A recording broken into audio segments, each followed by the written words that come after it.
How do you think it would affect representation of African Americans, for instance, in the Congress?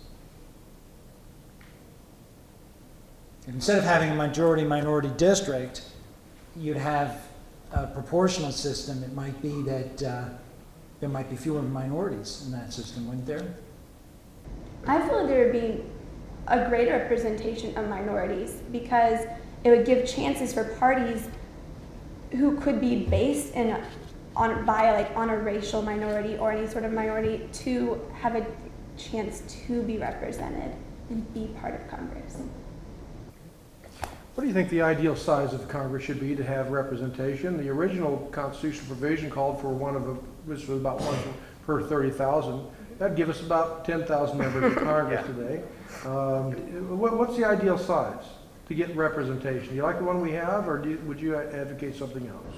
I think that although obviously 30,000 constituents per district would not be feasible, I think that it would be helpful to increase the number of representatives because as we have it now, there's about 700,000 constituents per district, and there's no way that one representative can know the needs of all of those constituents. So I think by increasing the number of representatives, we would increase the likelihood that a representative can better know the needs of the constituents. However, I disagree. I feel that the size of our Congress now is adequate because of the emergence of media and the fast-paced way our world is today. There is ways for congressmen to keep in touch with their constituents. I personally have written a letter to Senator Claire McCaskill about a cause I feel very strongly about, and I got a personal response, and I feel that congressmen are very much interested in hearing what their constituents have to say, and so they call town hall meetings and they have staffers who work for them so that they can adequately represent those 700,000 people. In addition, to go along with my colleague, the House right now only has 435 seats. So if we were going to have to get more representation, we'd have to build a larger building and put more seats into it. Good point. You were talking a little bit, oh shoot. What a great conversation. Thank you very much.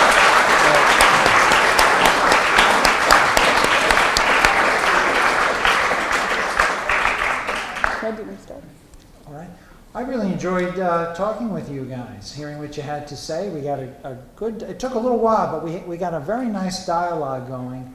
And that is sort of the model of what we're looking for when it comes to participation. And it doesn't always happen. And so the team has to know a lot to be able to do that. And you have to be able to think on your feet. And that speaks very well for you that you were able to do that. That's very strong.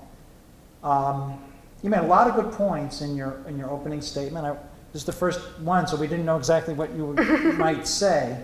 And I thought you did a good job of talking about the benefits of our system and the differences with the parliamentary system. The vote of no confidence is key, and you brought that back in the follow-up questions.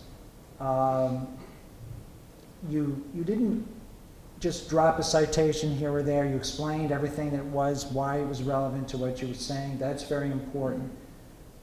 In some of the follow-up questions, I think it's very important to listen precisely to the question and answer exactly what you're being asked. So if you're asked which of the systems is better with respect to resignation, you should talk about which is better and not about the history of impeachment, for instance, because it's not exactly what the question is calling for. I liked, though, in some of the discussion about whether you vote with your constituents or you're a trustee. That's very important. You had a good understanding of that. You made some of these questions are no right or wrong answers. I was going to ask you whether you favored abolishing districts. It's actually constitutional to do it. It's just by statute now. But you beat me to it, so that was wonderful. So I think you really did a fine job. You clearly deserve to be in the top 10, and you should feel great. I thought your opening remarks were very good. I think you answered the question very well. More specifically, Grace, I like your conception, your talk about the parliamentary system. I thought you conceptualized that very well.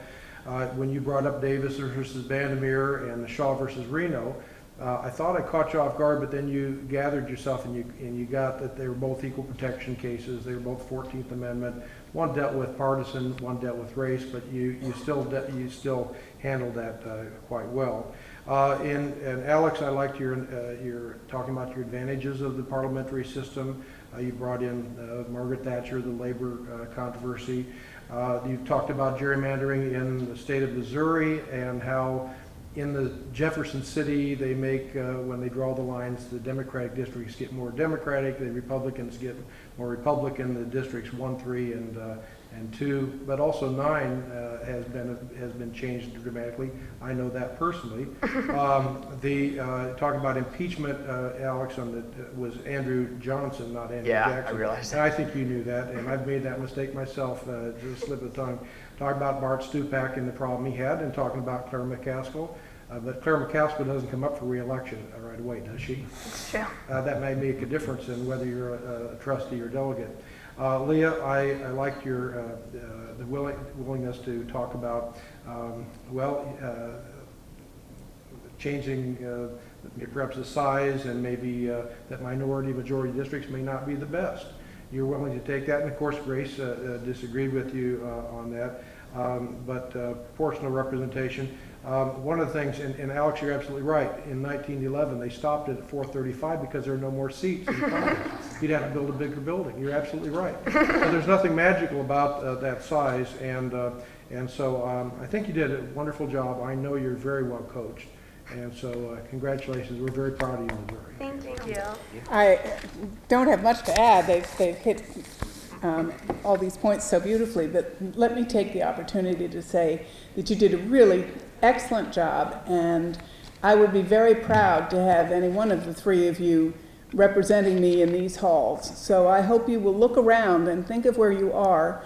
This is, there are not a lot of people who have testified in this room, and the people who have, as Mr. Ansel has suggested, are people who are in line to be judges. So perhaps you might think about being a judge or sitting on this side of the bar, but we all would be very happy to have you representing us down the road. And if you don't want to do that, think of state legislatures or being a lawyer, or use your intellect, because you've certainly shown that you have it.